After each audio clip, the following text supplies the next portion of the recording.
सत्यं विधातुं निजभृत्य भाषितम्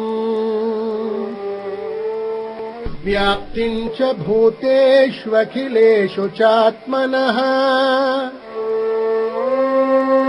अदृश्यतात्यद्भुतरूपमुद्वहन् स्तम्भे सभायां न मृगं न मानुषम् स्तम्भे सभायां न मृगं न मानुषम्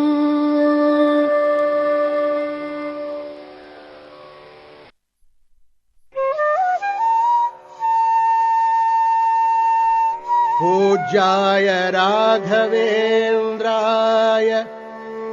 सत्यधर्मरताय च भजतां कल्पवृक्षाय नमतां कामधेनवे।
शरणागतं कृष्ण स्वागतं कृष्ण शरणागतं कृष्ण मधुरापुरी सदना मृदुवदना मधुसूदना मधुरापुरी सदना मृदुवदना मधुसूदना इह स्वागतं कृष्ण शरणागतं स्वागतं कृष्ण शरणागतं कृष्ण स्वागतं कृष्ण शरणागतं कृष्ण स्वागतं कृष्ण ಶರಣಾಗತಂ ಕೃಷ್ಣ. ದೇವರೆಂದರೆ ತಿಳಿಯದೆ ನೆಲೆಗೊಂಡಿರುವ ಗುರುಗಳು. ಗುರುವಾರವೆಂದರೆ ರಾಯರ ವಾರ, ರಾಯರೆಂದರೆ ಶ್ರೀ ರಾಘವೇಂದ್ರ ಗುರುಗಳೆಂಬುದು ಎಲ್ಲರಿಗೂ ತಿಳಿದ ಸಂಗತಿ. ಕರುಣೆ ಉದಾರತೆಯ ಸಾಕಾರ ಮೂರ್ತಿ ಶ್ರೀ ಗುರು ರಾಘವೇಂದ್ರರು. ಜ್ಞಾನ ವಿಜ್ಞಾನ ವಿಚಾರಧಾರೆಗಳ ಸಾಗರ. ಹರಿಭಕ್ತಿ, ಗುರುಭಕ್ತಿ, ಸತ್ಯ, ಅಹಿಂಸೆ, ದಯೆ, ವಾತ್ಸಲ್ಯ, ಮಾನವೀಯತೆ ಮೊದಲಾದ ಮಹಾಗುಣಗಳ ಸುಂದರ ಸಂಗಮ. ಇಂತಹ ಮಹಿತಾತ್ಮರ ಮಹಾಮಹಿಮೆಯನ್ನು ಮಂದ ಮಾನವರಾದ ನಾವೇನೂ ಪೇಳಬಲ್ಲೆವು ಎನ್ನುತ್ತಾರೆ ಶ್ರೀ ನಾರಾಯಣಾಚಾರ್ಯರು. ಗುರುರಾಜರ ಮಹಿಮೆ ಸಾಗರದಂತೆ ಅನಂತವಾದುದು, ಅಪಾರವಾದುದು. ಸಾಗರದಲ್ಲಿ ಮಿಂದಂತೆ ಅವರ ಚರಿತೆಯ ಕಿರುವರ್ಣನೆ ಒಂದು ಸಾತ್ವಿಕ ಪ್ರಯತ್ನ ಮಾತ್ರ ಎನ್ನುತ್ತಾರೆ ಶ್ರೀ ವಾದೀಂದ್ರ ತೀರ್ಥರು. ನರಸಿಂಹ ಪುರಾಣದ ವಾಕ್ಯದಿಂದ ಶ್ರೀರಾಯರು ಮೂಲ ರೂಪದಲ್ಲಿ ಬ್ರಹ್ಮದೇವರಲ್ಲಿ ಸೇವೆ ಸಲ್ಲಿಸುತ್ತಿದ್ದ ಶಂಕುಕರ್ಣನೆಂಬ ಕರ್ಮಜ ದೇವತೆಯೆಂದು ತಿಳಿದು ಬರುತ್ತದೆ. ಒಮ್ಮೆ ಬ್ರಹ್ಮದೇವರ ಪೂಜಾ ಸಮಯದಲ್ಲಿ ತುಳಸಿ ಹೂವುಗಳನ್ನು ಒದಗಿಸಲು ಏರ್ಪಟ್ಟ ವಿಳಂಬದಿಂದಾಗಿ ದೈತ್ಯ ಯೋನಿಯಲ್ಲಿ ಜನಿಸೆಂಬ ಶಾಪಕ್ಕೆ ಒಳಗಾದರು. ಅವರೇ ದೈತ್ಯ ಚಕ್ರವರ್ತಿಯಾದ ಹಿರಣ್ಯಕಶಿಪುವಿನ ಪುತ್ರ ಪ್ರಹ್ಲಾದನೆಂಬ ಹೆಸರಿನಿಂದ ಕೃತಯುಗದಲ್ಲಿ ಅವತಾರಗೈದರು. ಶ್ರೀಪತಿಂ ಬ್ರಹ್ಮರುದ್ರಾದಿವಂದಿತಂ ಗುಣಪೂರಿತಂ ವಿಚಿತ್ರರೂಪಚರಿತಂ ನಾರಸಿಂಹಂ ಭಜೇ ನಿಶಂ ನಾರಸಿಂಹಂ ಭಜೇ ನಿಶಂ.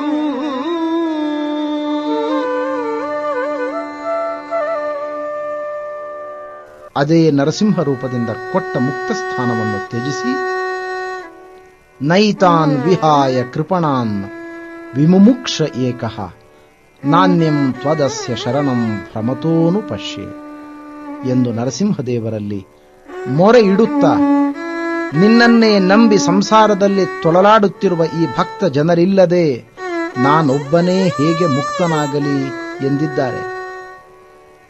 ಆಹಾ, ಭಕ್ತ ಜನರಲ್ಲಿ ಅದೇನು ದಯೆ, ಅದೆಂತಹ ಕರುಣೆ!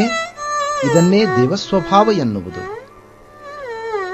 ಇವರ ದೈವ ಸ್ವಭಾವವನ್ನು ಮೆಚ್ಚಿದ ನರಸಿಂಹನೂ ಸಹ ಭವಂತಿ ಪೂರುಷಾ ಲೋಕೆ ಮದ್ಭಕ್ತಾಸ್ತ್ವಾಮನುವ್ರತಾಃ ಭವಾನ್ಮೇ ಖಲು ಭಕ್ತಾನಾಂ ಸರ್ವೇಷಾಂ ಪ್ರತಿರೂಪಧೃಕ್ ಎಂದು ಪುನಃ ಅಸದೃಶವಾದ ವರವನ್ನು ಕರುಣಿಸುತ್ತಾ, ಈ ಲೋಕದಲ್ಲಿ ನಿನ್ನನ್ನು ಅನುಸರಿಸುವವರು ನನ್ನ ಭಕ್ತರಾಗುತ್ತಾರೆ.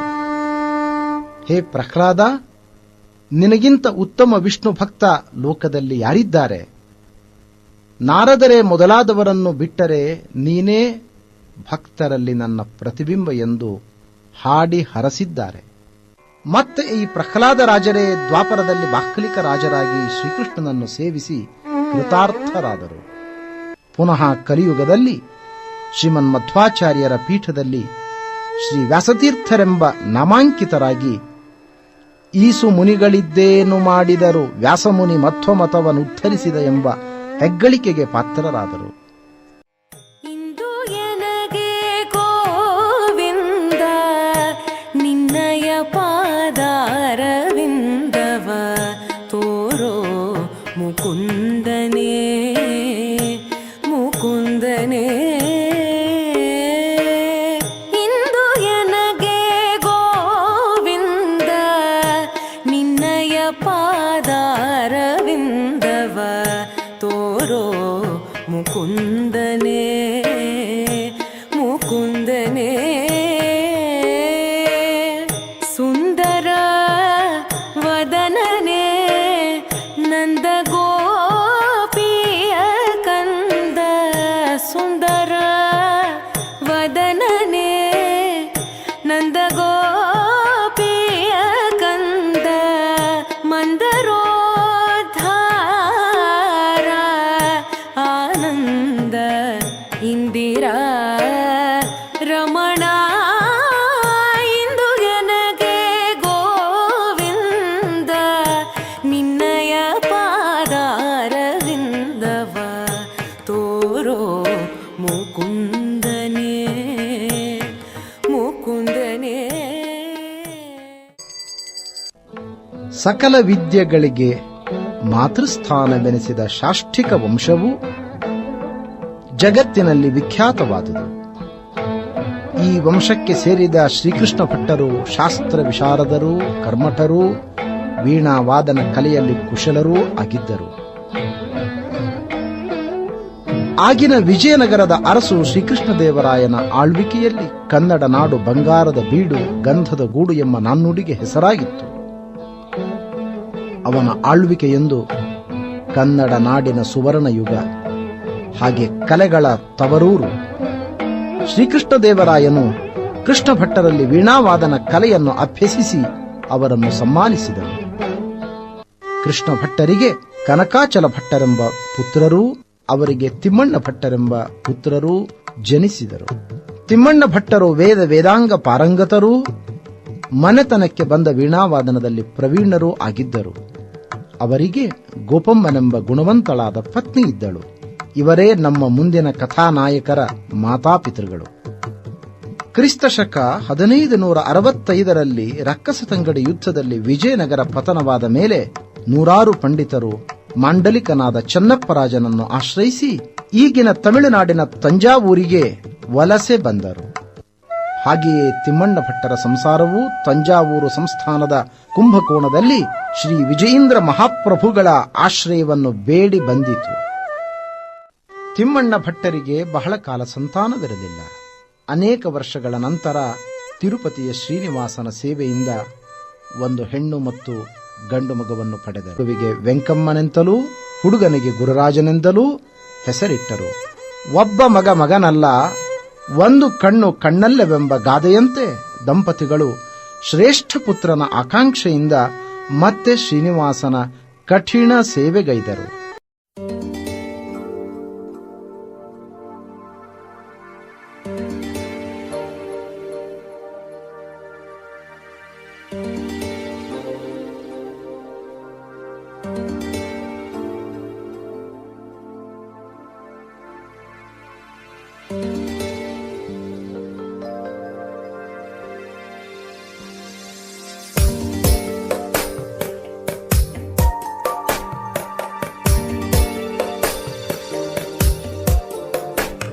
जगज्जालपालं गजत्कण्ठमालं शरच्चन्द्रबालं महादैत्यकालं नभोनीलकायं दुरावारमायं सुपद्मासहायं भजेऽहं भजेऽहम्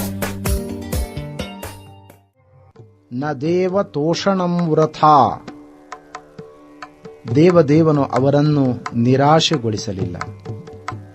ಗೋಪಮ್ಮನ ಒಡಲನ್ನು ತುಂಬಿದ ನವಮಾಸಗಳು ಪೂರ್ಣಗೊಳ್ಳಲು ಶ್ರೀ ಶಾಲಿವಾಹನ ಶಕೆ 1517 ಮನ್ಮಥ ಸಂವತ್ಸರದ ಫಾಲ್ಗುಣ ಶುಕ್ಲ ಸಪ್ತಮಿ ಗುರುವಾರ ಕ್ರಿಸ್ತಶಕ 1595 ಮೃಗಶಿರ ನಕ್ಷತ್ರದಲ್ಲಿ ಎಲ್ಲ ಗ್ರಹಗಳು ತಮ್ಮ ತಮ್ಮ ಶುಭಸ್ಥಾನದಲ್ಲಿರಲು ಸರ್ವಲಕ್ಷಣ ಸಂಪನ್ನನಾದ ಪುತ್ರ ರತ್ನನನ್ನು ಪಡೆದರು. ಲೋಕ ಕಲ್ಯಾಣಕ್ಕಾಗಿ ಮತ್ತೆ ಪ್ರಹ್ಲಾದರಾಜರು ಅವತರಿಸಿದರು. ಮಗುವಿನ ಜನನ ಸ್ಥಳ ಈಗಿನ ತಮಿಳುನಾಡಿನ ಭುವನಗಿರಿ. ವೇದೋಕ್ತ ರೀತಿಯಿಂದ ಜಾತಕರ್ಮ ನಾಮಕರಣ ಮಹೋತ್ಸವವನ್ನು ಮುಗಿಸಿ ತಿಮ್ಮಣ್ಣ ಭಟ್ಟರು ಮಗುವಿಗೆ ವೆಂಕಟನಾಥನೆಂದು ಹೆಸರಿಟ್ಟರು.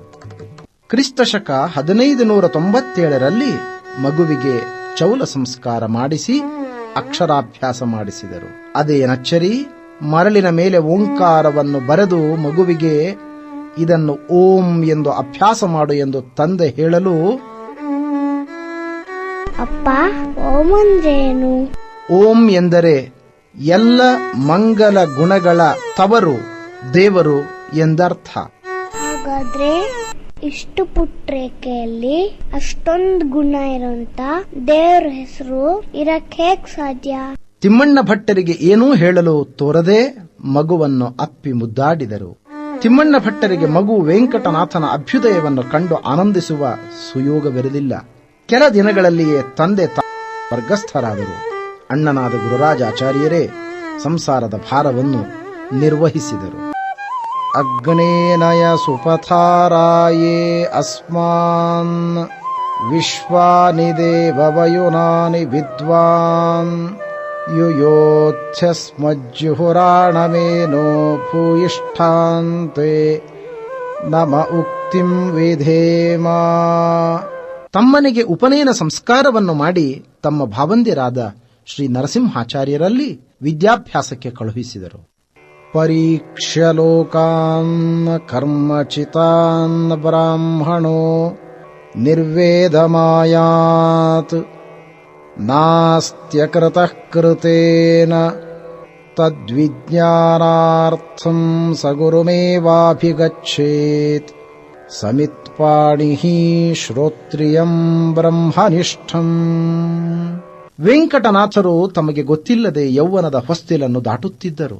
18ರ ಹರೆಯದಲ್ಲಿ ಅವರು ಅಲೌಕಿಕ ರೂಪವಂತರಾಗಿ ಶೋಭಿಸಿದರು. ಬಂಗಾರದಂತೆ ಹೊಳೆಯುವ ಮೈಕಾಂತಿ, ವಿಶಾಲ ವಕ್ಷಸ್ಥಳ, ಶಾಸ್ತ್ರನಿಧಿಯನ್ನು ಮುಚ್ಚಿಡುವ ಕಬ್ಬಿಣದ ಪೆಟಾರಿಯೋ ಎಂಬಂತೆ ವಿಶಾಲ ವಕ್ಷಸ್ಥಳದ ಸುತ್ತಲೂ ಒತ್ತಾದ ನೀಲ ರೋಮರಾಜಿಗಳು, ತಾವರೆಯಂತೆ ಅರಳಿದ ಕಂಗಳು, ನೀಳಾದ ನಾಸಿಕ, ಹವಳದ ಕುಡಿಯಂತಿರುವ ಕೆಂಪಾದ ತುಟಿಗಳು, ದಾಳಿಂಬೆಯನ್ನು ನಾಚಿಸುವ ದಂತಪಂಕ್ತಿಗಳು, ನೀಳವಾದ ತೋಳು, ಮಿನುಗುವ ಮಂದಹಾಸವನ್ನು ಸೂಸುವ ಸುಂದರ ಮುಖ, ಇದಕ್ಕೆಲ್ಲ ಮೆರುಗು ಕೊಡುವಂತ ಪಾಂಡಿತ್ಯದ ಪ್ರತಿಭೆಯಿಂದ ವೆಂಕಟನಾಥರು ತುಂಬು ಯೌವನದಿಂದ ಕಂಗೊಳಿಸಿದರು. ಅಣ್ಣಂದಿರಾದ ಶ್ರೀ ಗುರುರಾಜಾಚಾರ್ಯರು ಸತ್ಕುಲ ಪ್ರಸೂತಿಯಾದ ಸರಸ್ವತಿ ಎಂಬ ಕನ್ಯಾಮಣಿಯೊಡನೆ ಕ್ರಿಸ್ತಶಕ 1614ರಲ್ಲಿ ವೈಭವದಿಂದ ವೆಂಕಟನಾಥಾಚಾರ್ಯರ ವಿವಾಹವನ್ನು ನೆರವೇರಿಸಿದರು. ವೆಂಕಟನಾಥಾಚಾರ್ಯರು ಪತ್ನಿಯೊಡನೆ ಕೆಲಕಾಲ ಕಾವೇರಿ ಪಟ್ಟಣ ಎಂಬ ಅಗ್ರಹಾರದಲ್ಲಿ ಸಾಂಸಾರಿಕ ಜೀವನವನ್ನು ಕಳೆದರು. ಅವರ ದಾಂಪತ್ಯ ಸುಖಮಯವಾಗಿತ್ತು. ಅದರ ಫಲವಾಗಿ ಲಕ್ಷ್ಮೀನಾರಾಯಣ ಎಂಬ ಪುಟ್ಟ ಮಗು ವಿಶ್ವಕ್ಕೆ ದೊರಕಿತು. ಹೀಗೆ ಕೆಲವು ಕಾಲ ಕಾಂಚಿ ಮಂಡಲದಲ್ಲಿ ಜೀವಿತ ಕಳೆದ ವೆಂಕಟನಾಥರು ವೇದಾಂತ ಮತ್ತಿತರ ಶಾಸ್ತ್ರಗಳ ಉನ್ನತ ವ್ಯಾಸಂಗಕ್ಕಾಗಿ ತಮ್ಮನ್ನು ಸಮರ್ಪಿಸಿಕೊಂಡರು. ಶ್ರೀಯಪತ್ಯೇ ನಿತ್ಯ ಗಣಿತ ಗುಣಮಾಣಿಕ್ಯ ವಿಶದ ಪ್ರಭಾಜಾಲೋಲ್ಲಾಸೋಪಹತ ಸಕಲಾವದ್ಯ ತಮಸೇ ಜಗಜ್ಜನ್ಮಸ್ಥೇಮ ಪ್ರಲಯ ರಚನಾಶೀಲ ವಪುಷೇ ನಮೋ ಶೇಷಾಂನಾಯ ಸ್ಮೃತಿ ಹೃದಯ ದೀಪ್ತಾಯ ಹರಯೇ. ಆ ಕಾಲದಲ್ಲಿ 4 ಶಾಸ್ತ್ರಗಳಲ್ಲಿ ತಲಸ್ಪರ್ಶಿಯಾದ ಪಾಂಡಿತ್ಯವನ್ನು ಪಡೆದ ಮಹಾಮಹಿಮರೆಂದು ಪ್ರಸಿದ್ಧರಾದವರು ಶ್ರೀ ಸುಧೀಂದ್ರ ತೀರ್ಥರು. ಶ್ರೀಮನ್ಮಧ್ವಾಚಾರ್ಯರು ಭಾಷ್ಯಕಾರರೆಂದು ಪ್ರಸಿದ್ಧರಾಗಿ ತತ್ವವಾದ ಪ್ರವರ್ತಕರೆನಿಸಿದರು. ಹೀಗೆ ಅವರಿಂದ ಹೊರಟ ಮಾಧ್ವ ಪರಂಪರೆಯ ಯತಿಗಳಲ್ಲಿ ಶ್ರೀ ಪದ್ಮನಾಭ ತೀರ್ಥರು ಮೊದಲಿಗನೆನಿಸಿದರು. ಅವರಿಂದ ನರಹರಿ ತೀರ್ಥರು, ಮಾಧವ ತೀರ್ಥರು, ಅಕ್ಷೋಭ್ಯ ತೀರ್ಥರು, ಜಯತೀರ್ಥರು ಕ್ರಮವಾಗಿ ಈ ಭವ್ಯ ಪರಂಪರೆಯನ್ನು ಅಲಂಕರಿಸಿದರು. ಈ ಪರಂಪರೆಯಲ್ಲಿ ಶ್ರೀ ವಿದ್ಯಾಧಿರಾಜರು, ಕವೀಂದ್ರರು, ವಾಗೀಶರು, ಶ್ರೀರಾಮಚಂದ್ರ ತೀರ್ಥರು, ವಿಬುಧೇಂದ್ರರು ಆಸೀನರಾಗಿ ವಿದ್ವತ್ ಪ್ರಪಂಚವನ್ನು ಬೆಳಗಿದರು. ಭೋಜ ಯುಗಲಂ ಕಮಲಾಪತೆ ಪ್ರಮಾಣ ಪದ್ಧತಿಂ ಕುರ್ಮಃ ಬಾಲಾನಾಂ ಬೋಧ ಸಿದ್ಧಯೇ. ತಾವೇ ತಮ್ಮ ಶಿಷ್ಯರಿಗೆ ಪಾಠ ಪ್ರವಚನ ಮಾಡುತ್ತಾ ಆಶ್ರಮ ವಿಹಿತ ಶಿಷ್ಟಾಚಾರಗಳನ್ನು ಪಾಲಿಸುತ್ತಾ ಗುರುಗಳಿಗೆ ಅಚ್ಚುಮೆಚ್ಚಿನ ಶಿಷ್ಯರೆನಿಸಿದರು. ಒಮ್ಮೆ ಮನ್ನಾರುಗುಡಿಗೆ ಶ್ರೀಕೃಷ್ಣ ದರ್ಶನಕ್ಕೆಂದು ಗುರುಗಳೊಡನೆ ಶ್ರೀ ವೆಂಕಟನಾಥಾಚಾರ್ಯರು ಹೊರಟರು. ಅಲ್ಲಿ ಒಬ್ಬ ಅದ್ವೈತ ಸನ್ಯಾಸಿಯನ್ನು ಕಂಡರು. ಜೀವಸಂಘವು ಬ್ರಹ್ಮನಿಂದ ಅಭಿನ್ನವಾದದ್ದು. ಅದು ಹೇಗೆ? ಈ ವಿಷಯದಲ್ಲಿ ಏನು ಪ್ರಮಾಣವಿದೆ? ವಿಶ್ವವು ಮಿಥ್ಯ ಆದ ಕಾರಣ. ಕಿಂಚಾತಃ ಅನುಮಾನ ಸ್ವತಂತ್ರ ಪ್ರಮಾಣವಲ್ಲವಷ್ಟೇ. ವಿಶ್ವಮಿಥ್ಯಾತ್ವಕ್ಕೂ ಜೀವಾಭೇದಕ್ಕೂ ಎಲ್ಲಿಯ ಸಂಬಂಧ? ಈ ಹಿನ್ನೆಲೆಯಲ್ಲಿ ಜೀವ ಪರಮಾತ್ಮರು ಒಂದೇ ಎಂಬ ನಿಮ್ಮ ಮಾತಿಗೆ ಯಾವ ಪ್ರಾಮಾಣ್ಯವೂ ಇರುವುದಿಲ್ಲ. ನೀವು ಕಿಂಚಾತಃ ಶಬ್ದವನ್ನು ಹೇಳಿದಿರಿ, ಆದರೆ ಅದು ವ್ಯಾಕರಣಶಾಸ್ತ್ರದಲ್ಲಿ ಇಲ್ಲವಲ್ಲ?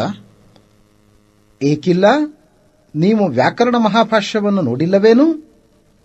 ಓಹೋ, ಎಷ್ಟು ಅಹಂಕಾರ ನಿಮಗೆ! ಮಹಾಭಾಷ್ಯವೆಲ್ಲಿಯದು, ನೀವೆಲ್ಲಿಯವರು? ಹಾಗಾದರೆ ಪ್ರಕ್ರಿಯೆಯನ್ನು ಹೇಳಿ ನೋಡೋಣ. ಅವರ ಪ್ರಶ್ನೆಗೆ ಸ್ಪಂದಿಸಿದ ವೆಂಕಟನಾಥಾಚಾರ್ಯರು ವ್ಯಾಕರಣ ಮಹಾಭಾಷ್ಯದ ಎಲ್ಲ ಪ್ರಕ್ರಿಯೆಗಳನ್ನು ವಿವರಿಸಿ ವಿದ್ವಾಂಸರನ್ನು ತಣಿಸಿದರು.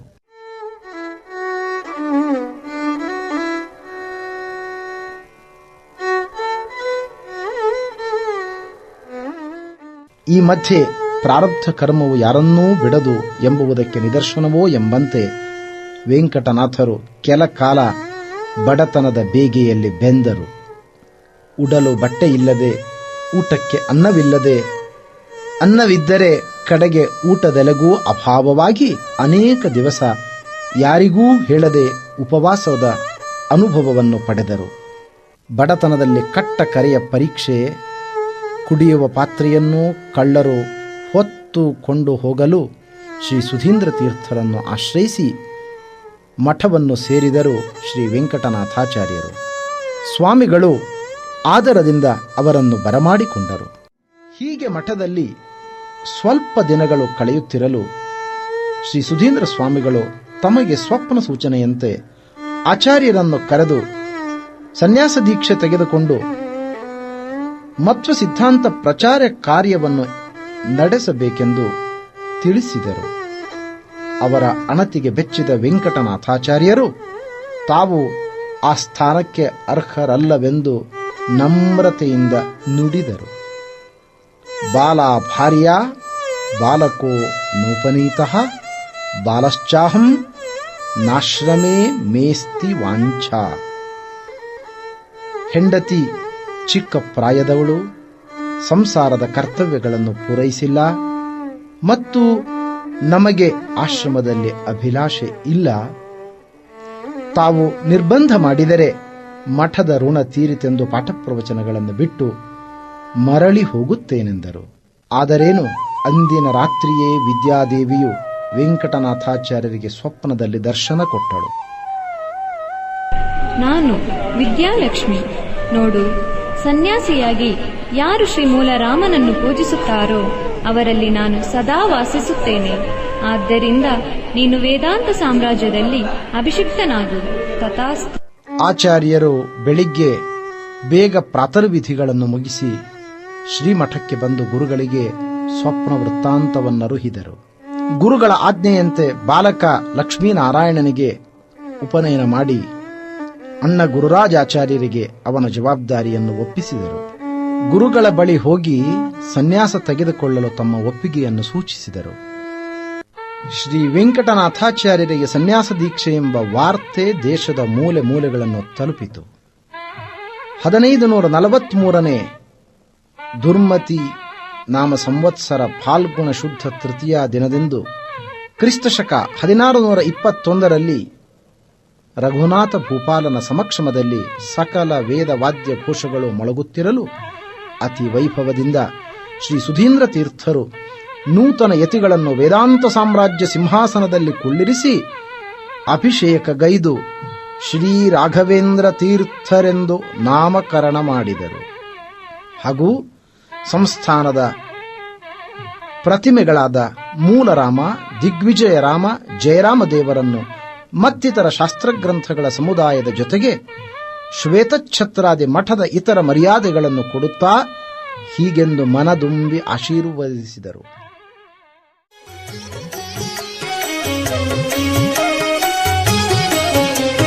ಸತತ ಮಾರ್ಗದಿ ಸಂತತ ಸೇವಿಪರಿಗೆ, ಸತತ ಮಾರ್ಗದಿ ಸಂತತ ಸೇವಿಪರಿಗೆ ಅತಿಹಿತದಲ್ಲಿ ಮನೋರಥವ ಕೊಡುವೆನೆಂದು ರಥವಾನೇರಿದ ರಾಘವೇಂದ್ರ ಸದ್ಗುಣಗಣ ಸಾಂದ್ರ ರಥವಾ ಏರಿದ ರಾಘವೇಂದ್ರ.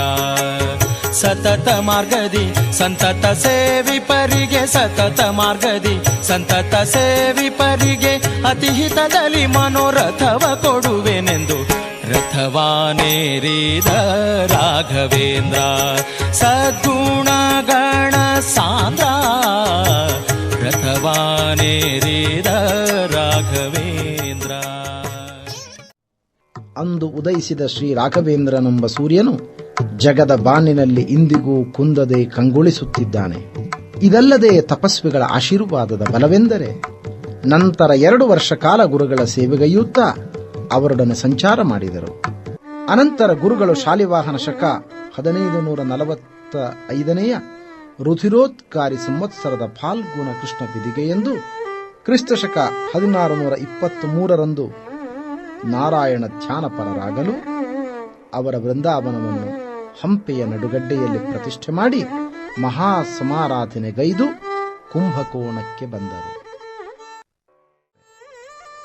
ತಮ್ಮ ಸನ್ಯಾಸ ದೀಕ್ಷೆಯ ನಂತರ ಪತ್ನಿ ಸರಸ್ವತಿ ಬಾಯಿಯವರು ಬಾವಿಯಲ್ಲಿ ಜೀವ ದೊರೆಯಲು ಪ್ರೇತತ್ವ ಕಳದಿ ಮಹಿಷಿಯ ಎಂದು ಪ್ರೇತತ್ವ ಪರಿಹಾರ ಮಾಡಿದ ಮಂತ್ರಸಿದ್ಧಿಯನ್ನು ಜಗನ್ನಾಥ ವಿಠಲರು ಕೊಂಡಾಡಿದ್ದಾರೆ.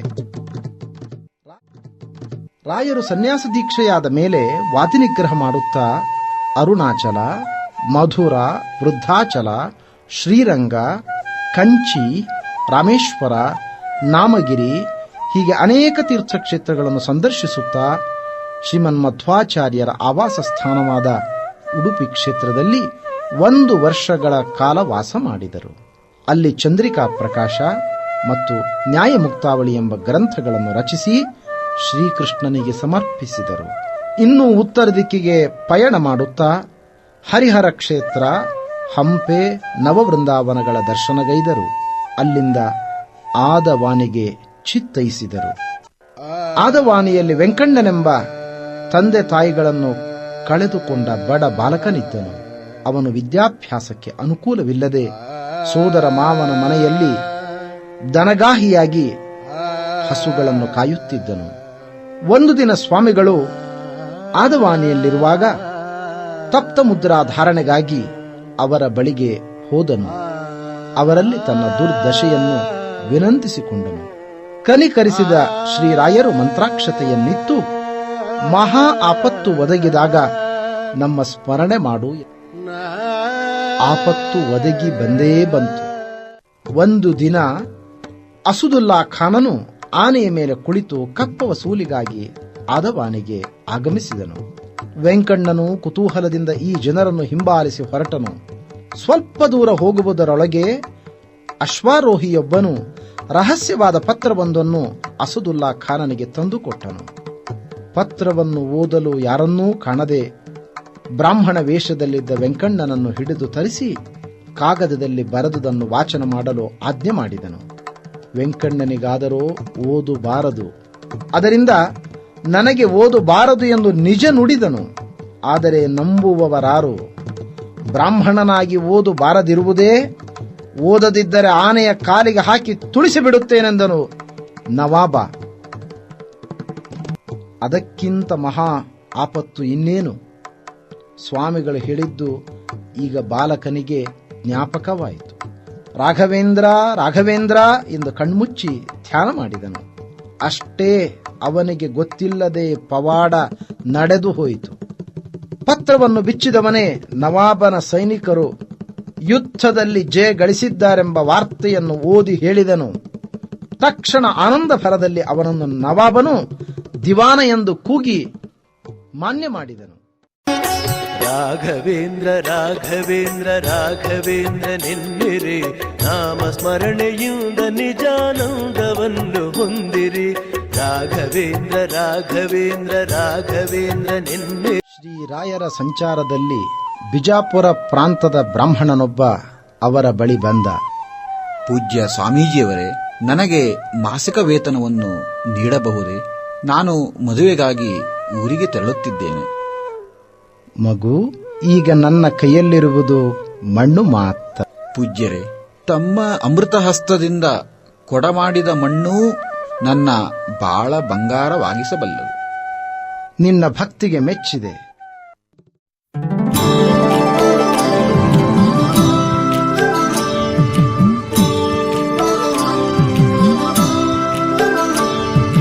ನಮೋ ಶ್ರೀ ಗುರು ಸ್ವಾಮಿ ರಾಘವೇಂದ್ರನೇ, ನಮೋ ಸದ್ಗುರು ಶ್ರೀ ರಾಘವೇಂದ್ರನೇ.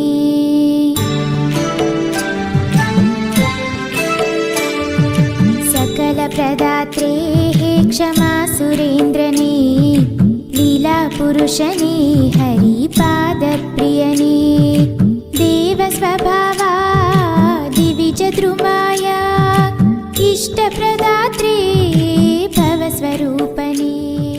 नमो. ಆಗ ವೈಶಾಖ ಮಾಸ. ಭೋಜನ ವೇಳೆಗೆ ಮಾವಿನ ಹಣ್ಣಿನ ರಸಾಯನವನ್ನು ತಯಾರು ಮಾಡಿಸಿದ್ದ. ಪೂಜಾ ಸಮಯ ಮುಗಿದು ಯತಿಗಳ ಭಿಕ್ಷಾ ಸ್ವೀಕಾರ ಕಾಲ ಸಮೀಪಿಸಿತ್ತು. ಅಚಾತುರ್ಯ ನಡೆಯಿತು. ದೇಸಾಯರ ಏಕಮಾತ್ರ ಸುಪುತ್ರ ಆಟವಾಡುತ್ತ ಬಂದು ರಸಾಯನದ ಕವಳಿಗೆಯಲ್ಲಿ ಮುಳುಗಿ ಪ್ರಾಣ ತೆತ್ತ. ಎಲ್ಲೆಡೆ ಹಾಹಾಕಾರ. ದೇಸಾಯಿ ದಂಪತಿಗಳಿಗೆ ತಿಳಿಯಿತು. ಅತೀವ ದುಃಖದಿಂದ ಸ್ವಾಮಿಗಳ ಭಿಕ್ಷೆ ನಡೆದು ಹೋಗುವವರೆಗೆ ಯಾರಿಗೂ ತಿಳಿಸಬಾರದು ಎಂದು ಎಲ್ಲರಿಗೂ ಸೂಚಿಸಿ ತಾವು ದೂರದಲ್ಲಿ ನಿಂತು ಬಿಟ್ಟರು ದೇಸಾಯರು. ಶ್ರೀಗಳವರು ಭಿಕ್ಷಾಕಾಲದಲ್ಲಿ ಸಂಕಲ್ಪಕ್ಕಾಗಿ ದಂಪತಿಗಳನ್ನು ಕರೆಯ ಕಳಿಸಿದರು. ಅವರು ಬರಲಿಲ್ಲ. ನಂತರ ಶ್ರೀಗಳವರಿಗೆ ವಿಷಯ ತಿಳಿದು ಶ್ರೀ ಮೂಲರಾಮನ ಪೂಜೆ ನಡೆದಲ್ಲಿ ಅಪಮೃತ್ಯುವೆಂದರೇನು, ಮಗುವನ್ನು ತನ್ನಿ ಎಂದರು. ಹಾಗೆಯೇ ಮಾಡಲು ಶ್ರೀಗಳು ತಮ್ಮ ಕಮಂಡಲನಲ್ಲಿರುವ ನೀರನ್ನು ಅಭಿಮಂತ್ರಿಸಿ ಪ್ರೋಕ್ಷಿಸಿ ಕಣ್ಮುಚ್ಚಿ ಮಂಗಳಮೂರ್ತಿ ಶ್ರೀರಾಮಚಂದ್ರನನ್ನು ಸ್ಮರಿಸಿದರೋ ಕೂಸು ಕಣ್ದೆರೆಯಿತು. ದೇಸಾಯರ ಸಂತಸಕ್ಕೆ ಮೇರೆ ಇಲ್ಲದಂತಾಯಿತು. ಮಹಾಮಹಿಮರ ಪಾದ ಕಮಲದಲ್ಲಿ ಸಾಷ್ಟಾಂಗವೆರಗಿ ತಮ್ಮ ಕಿರೀಟಗಿರಿ ಗ್ರಾಮವನ್ನೇ ಶ್ರೀಮಠಕ್ಕೆ ಬಳುವಳಿಯಾಗಿ ಸಮರ್ಪಿಸಿದರು.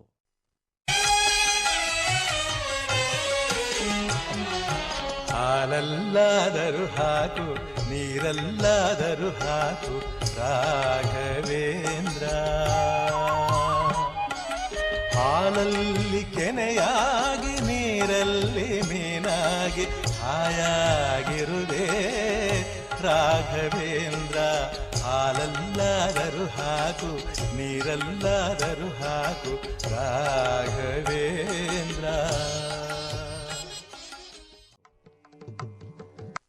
ಒಮ್ಮೆ ರಾಯರು ಮಾನ್ವಿ ಸಮೀಪದ ಶ್ರೀ ಪ್ರಾಣದೇವರ ಗುಡಿಯಲ್ಲಿ ಬೀಡು ಬಿಟ್ಟಿದ್ದರು. ಅಲ್ಲಿಗೆ ಬಂದ ಒಬ್ಬ ಭಕ್ತ ಕೈ ಮುಗಿದು ಒಡೆಯ ಎಂದನು. ರಾಯರು ಅವನ ಹಿಂದಿನ ಜನ್ಮದಲ್ಲಿ ಕನಕನಾಗಿದ್ದನು ಎಂದು ಗುರುತಿಸಿ, ಏನೋ ಕನಕ ಎಂದರು. ಸ್ವಾಮಿ, ನೀವೇನ ಹಿಂದಿನ ಜನ್ಮದಲ್ಲಿ ಹೇಳಿದ್ದನ್ನು ಮರೆತಿರಾ? ನಿಮ್ಮ ಅಪ್ಪಣೆಯಂತೆ ಈ ಜನ್ಮದಲ್ಲಿ ಬಂದಿದ್ದೇನೆ, ಉದ್ಧರಿಸಬೇಕು ಎಂದನು. ಮೂಲ ರಾಮನಿಗೆ ಏನಾದರೂ ಕಾಣಿಕೆ ತಾ ಹೋಗು ಎಂದರು. ಮಾರನೆಯ ದಿನ ಕನಕನು ಸಾಸಿವೆಯನ್ನು ತಂದುಕೊಟ್ಟ. ಸ್ವಾಮಿ, ಇವನು ಸಾಸಿವೆಯನ್ನು ತಂದಿದ್ದಾನೆ, ಶಾಖವ್ರತ ಕಾಲ ಏನು ಮಾಡುವುದು ಎಂದು ಮಠದ ಪರಿಚಾರಕರು ಕೇಳಲು ಅದನ್ನೇ ಅಡುಗೆಗೆ ಉಪಯೋಗಿಸಿ ಎಂದು ರಾಯರು ಆದೇಶವಿತ್ತರು. ರಾಯರ ಕರುಣೆಗೆ ಪಾರುಂಟೆ. ನಿಷಿದ್ಧವಾದದನ್ನು ಭಕ್ತನಿಗಾಗಿ ಅನಿಷಿದ್ಧಗೊಳಿಸಿ ರಾಮನಿಗೆ ಸಮರ್ಪಿಸಿದ ಏಕಾಂತ ಭಕ್ತರು. ಮೂಲರಾಮ ಸ್ವೀಕರಿಸಿದ. ಪೂಜೆ ಮುಗಿದ ಮೇಲೆ ಸಂಜೆ ತೀರ್ಥಪ್ರಸಾದವನ್ನು ಆ ಭಕ್ತನಿಗೆ ಕಳುಹಿಸಿದರು. ಭಕ್ತಿಯಿಂದ ಅದನ್ನು ಸ್ವೀಕರಿಸಿ ತನ್ನ ದೇಹವನ್ನು ತ್ಯಜಿಸಿ ಸದ್ಗತಿ ಹೊಂದಿದನೆಂದು ಪ್ರತ್ಯೇಕ ಹೇಳುವ ಅಗತ್ಯವಿಲ್ಲ. ವಿಮಾನಾರೂಢನಾಗಿ ದೇವಲೋಕಕ್ಕೆ ತೆರಳಿದನು ಕನಕ. ಇದೊಂದು ರಾಯರ ತಪಶಕ್ತಿಯ ದಿವ್ಯ ಸಂಕೇತ.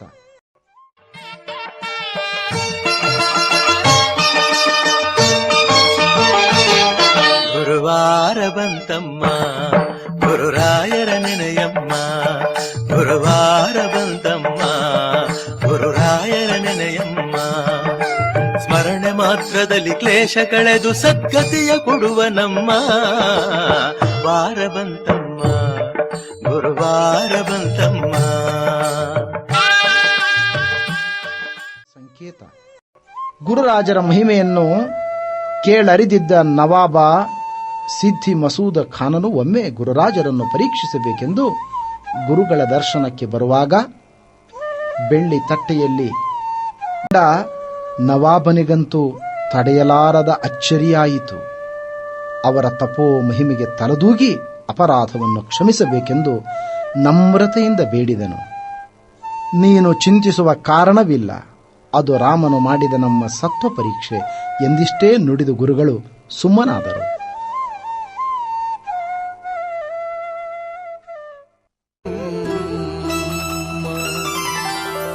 ತುಂಗಾ ತೀರದಿ ನಿಂತ ಯತಿವರ ನ್ಯಾರೆ ಪೇಡಮಯ್ಯ ಪೇಡಮಯ್ಯ ಪೇಡಮಯ್ಯ ಪೇಡಮಯ್ಯ. ಸಂಗೀತ ಪ್ರಿಯ ಮಂಗಳ ಸುಗುಣ ತರಂಗ ಮುನಿ ಕುಲೋತ್ತುಂಗ ಕಾಣಮ್ಮ ಕಾಣಮ್ಮ ಕಾಣಮ್ಮ ಕಾಣಮ್ಮ. ತುಂಗಾ ತೀರದಿ ನಿಂತ ಯತಿವರ ನ್ಯಾರೆ ಪೇಡಮಯ್ಯ ಪೇಡಮಯ್ಯ ಪೇಡಮಯ್ಯ ಪೇಡಮಯ್ಯ. ಮುಂದೊಂದು ದಿನ ವೆಂಕಣ್ಣ ಪಂತನನ್ನು ಕರೆದು ತಮಗೊಂದು ಬೃಂದಾವನವನ್ನು ಸಿದ್ಧಪಡಿಸೆಂದು ಅಪ್ಪಣೆ ಮಾಡಿದರು. ಆದರೆ ಆ ವೃಂದಾವನ ಸಿದ್ಧವಾದ ಮೇಲೆ ಅದು ನಮಗಲ್ಲ, ಮುಂದೆ ನಮ್ಮ ಪೀಠದಲ್ಲಿ ಬರುವ ವಾದೀಂದ್ರ ತೀರ್ಥರಿಗೆ ಕಾದಿರಿಸು ಎಂದರು. ತಮ್ಮ ಬೃಂದಾವನಕ್ಕಾಗಿ ಶ್ರೀರಾಮಚಂದ್ರನು ತ್ರೇತಾಯುಗದಲ್ಲಿ ಅರಣ್ಯವಾಸದಲ್ಲಿರುವಾಗ ವಿಶ್ರಮಿಸಿದ ಉರುಟಾದ ಕರಿಕಲ್ಲಿನ ಬಂಡೆಯನ್ನು ತೋರಿಸಿ, ಇಗೋ ಇದರಿಂದ ನಮ್ಮ ವೃಂದಾವನ ರಚಿಸು, ಇದೇ ನಮಗೆ ಸೂಕ್ತವಾದದ್ದು ಎಂದು ವೆಂಕಣ್ಣನಿಗೆ ಬಂಡೆಯ ಮಹಿಮೆಯನ್ನು ತಿಳಿಯಪಡಿಸಿದರು. ಆತನು ಭಕ್ತಿಯಿಂದ ಅವರ ಅಣತಿಯಂತೆ ಅದರಲ್ಲಿ ಸುಂದರವಾದ ಬೃಂದಾವನವನ್ನು ನಿರ್ಮಿಸಿ ಸಿದ್ಧಪಡಿಸಿದನು. ಹೀಗೆ ದೇಶ ಪರ್ಯಟನ ಮಾಡಿ ಗ್ರಂಥರಚನೆಗಳನ್ನು ಪೂರ್ತಿಗೊಳಿಸಿದ ಶ್ರೀರಾಯರು ತಮ್ಮ ಇಹಲೋಕದ ಯಾತ್ರೆಯನ್ನು ಮೊಟಕುಗೊಳಿಸಲು ಮನಸ್ಸು ಮಾಡಿದರು.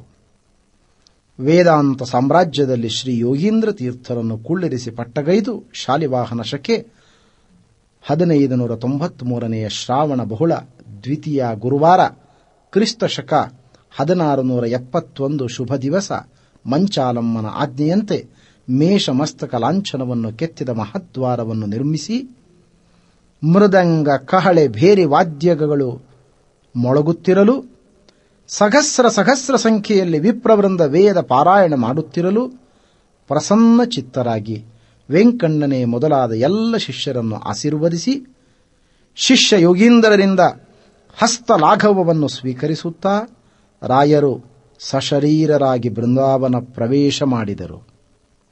ಬೃಂದಾವನದಲ್ಲಿ ಮಣೆಯ ಮೇಲೆ ಸುಖಾಸನದಲ್ಲಿ ಕುಳಿತು ಪೂರ್ವಾಭಿಮುಖರಾಗಿ ಜಪಸರವನ್ನು ಹಿಡಿದು ಮಾರುತಿಯನ್ನು ನೋಡುತ್ತಾ ಚಿತ್ತವೃತ್ತಿಯನ್ನು ಅಂತರ್ಮುಖಗೊಳಿಸಿ ತೇಜೋಮೂರ್ತಿಯಾಗಿ ಅನಂತ ಸೂರ್ಯನಂತೆ ಕಂಗೊಳಿಸಿದರು. ಬೃಂದಾವನದ ಮೇಲೆ ಸಂಪುಟ ಶಿಲೆಯನ್ನು ಮುಚ್ಚಲಾಯಿತು. ಬೃಂದಾವನವನ್ನು ಸಿದ್ಧಪಡಿಸಲಾಯಿತು. ಅವರ ಶಿಷ್ಯರಾದ ಶ್ರೀ ಯೋಗೀಂದ್ರ ತೀರ್ಥರು ಸಂಪ್ರದಾಯದಂತೆ ಶ್ರೀರಾಯರ ಮಹಾಸಮಾರಾಧನೆಯನ್ನು ವಿಜೃಂಭಣೆಯಿಂದ ನೆರವೇರಿಸಿದರು.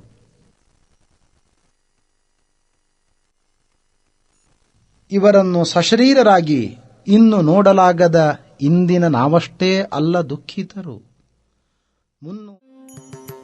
ತೂಗಿರೆ ರಾಯರ ತೂಗಿರೆ ಗುರುಗಳ ತೂಗಿರೆ ಯತಿ ಕುಲ ತಿಲಕರ, ತೂಗಿರೆ ರಾಯರ ತೂಗಿರೆ ಗುರುಗಳ ತೂಗಿರೆ ಯತಿ ಕುಲ ತಿಲಕರ, ತೂಗಿರೆ ಯೋಗೀಂದ್ರ ಕರಕಮಲ ಪೂಜ್ಯರ ತೂಗಿರೆ ಗುರು ರಾಘವೇಂದ್ರರ, ತೂಗಿರೆ ಗುರು ರಾಘವೇಂದ್ರರ. ಭಜಕ ಜನರು ತಮ್ಮ ಭಜನೆಯ ಮಾಡಲು ನಿಜಗತಿ ಇಪ್ಪರ ತೂಗಿರೆ, ಭಜಕ ಜನರು ತಮ್ಮ ಭಜನೆಯ ಮಾಡಲು ನಿಜಗತಿ ಇಪ್ಪರ ತೂಗಿರೆ, ನಿಜ ಗುರು ಜಗನ್ನಾಥ ವಿಠಲನ ಪಾದ ಭಜನೆಯ ಮಾಡ್ಪರ ತೂಗಿರೆ, ನಿಜ ಗುರು ಜಗನ್ನಾಥ ವಿಠಲನ ಪಾದ ಭಜನೆಯ ಮಾಳ್ಪರ ತೂಗಿರೆ. ಜೋ ಜೋ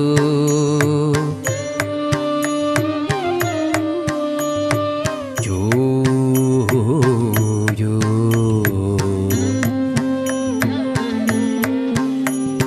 ತೂಗಿರೆ ರಾಯರ ತೂಗಿರೆ ಗುರುಗಳ ತೂಗಿರೆ ಯತಿ ಕುಲ ತಿಲಕರ, ತೂಗಿರೆ ಯೋಗೀಂದ್ರ ಕರಕಮಲ ಪೂಜ್ಯರ ತೂಗಿರೆ ಗುರು ರಾಘವೇಂದ್ರರ, ತೂಗಿರೆ ಗುರು ರಾಘವೇಂದ್ರರ, ತೂಗಿರೆ ಗುರು ರಾಘವೇಂದ್ರರ.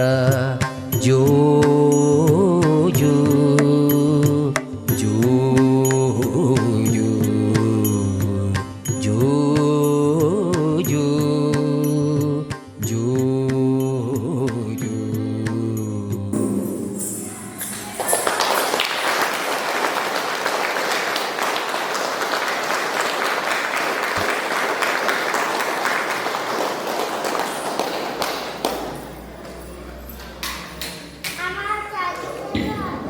ವರ್ಣನೆ ಮಾಡಲಿಕ್ಕೆ ಅಸಾಧ್ಯ. ಎಲ್ಲ ಎತ್ತಿತ್ತು.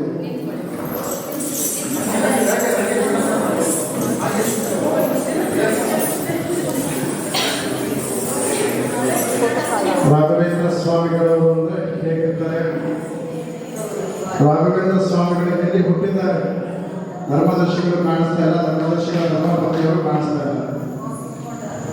ಇತಿಹಾಸವನ್ನು ಬರೆದಂತಹ ಗುರುಸಿದ್ದ ಗ್ರಾಮ. ಜ್ವರ ಚಕ್ರವರ್ತಿ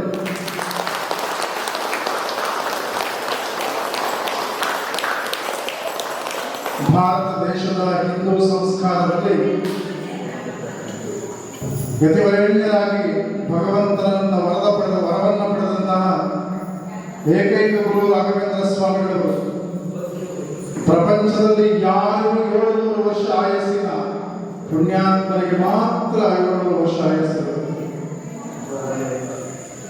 ಜಗದ್ಗುರುವಾದ ಶ್ರೀ ಕೃಷ್ಣನಿಂದ ಹಿಡಿದು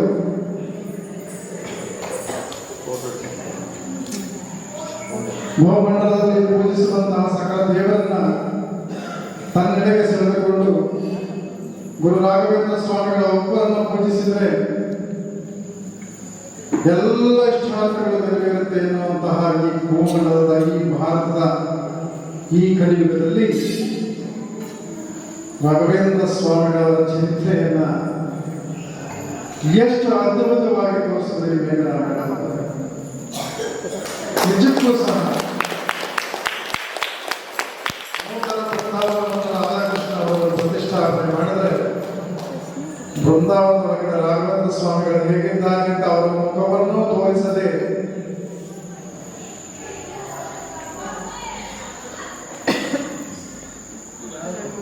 ಬೃಂದಾವನದ ಒಳಗೆ ಒಬ್ಬ ಕಲಾವಿದರನ್ನು ಇಟ್ಟೆ ರಾಘವೇಂದ್ರ ಸ್ವಾಮಿ ಚರಿತ್ರೆಯನ್ನು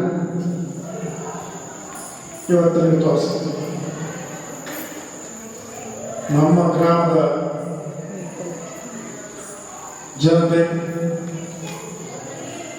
ಎಷ್ಟು ಮಿಸ್ ಮಾಡ್ಕೋತಾರೆ ಇವತ್ತಿನ ದಿನ ಅಂತ ನನಗೆ ಗೊತ್ತಿಲ್ಲ. ಆದರೆ ನಾನು ವೈಯಕ್ತಿಕವಾಗಿ